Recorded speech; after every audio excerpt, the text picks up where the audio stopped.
That's actually what I wanted to bring up tonight. Dads. Oh, Dads. yes. Yeah, dad stories. Does your dad stupid still stuff. watch? No, once in a while.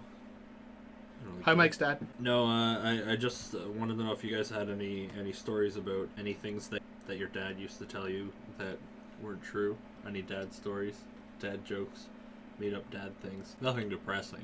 I was going to say, where do you want me to start? He tried to tell me that the Bruins were a good hockey team, Oh! so I started cheering for the Canadians. Now we're getting into something.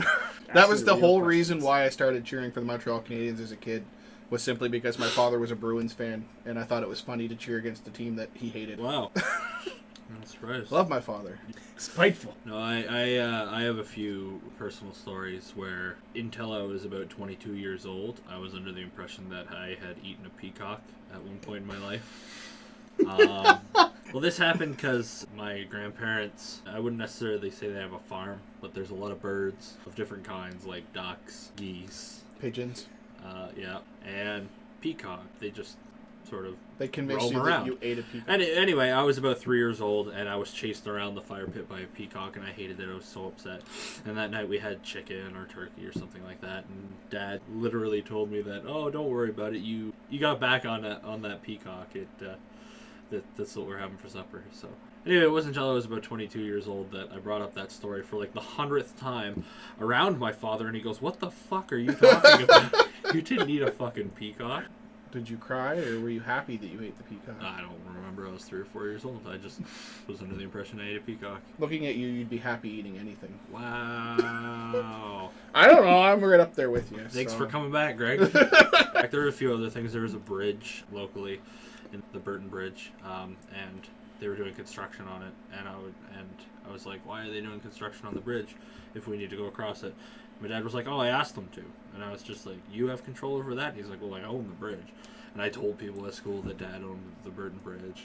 Your dad owns the Burton Bridge? Yep. I didn't know that. Did you know that? Yeah. Of course he Um, knows that. There was a time when I was about 5 years old where Dad, every time I went into the bathroom, I used to take a long time because he always left the Game Boy in there or like Calvin and Hobbes books, and I was like, "Cool, I can." Try not to sneeze. Oh. I thought you just completely lost interest in Mike's story. Yeah, I thought. Yeah, Calvin you and just Hobbes. suddenly got high.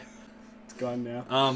But yeah, so he, so when I'd come out of the bathroom, he used to tell me that I missed, like, "Oh, the free cookie parade came around and they handed out free cookies while you were gone. That's too bad you missed it." Or he'd be like, "The circus just came around. The free ice cream truck drove Did you by." actually believe And- that these things were happening? I mean, when I you was were fucking around? 5 years old, and my dad's telling me this stuff, and why wouldn't you believe it?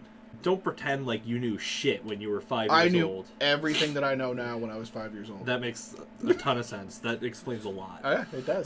But no, yeah, so anyway, when I was about 5, I had become constipated because I refused to go to the bathroom because I thought I would miss out on things. So your dad made you constipated. Yep, by telling me that I missed things while I was in the bathroom. I mean, You had an interesting childhood.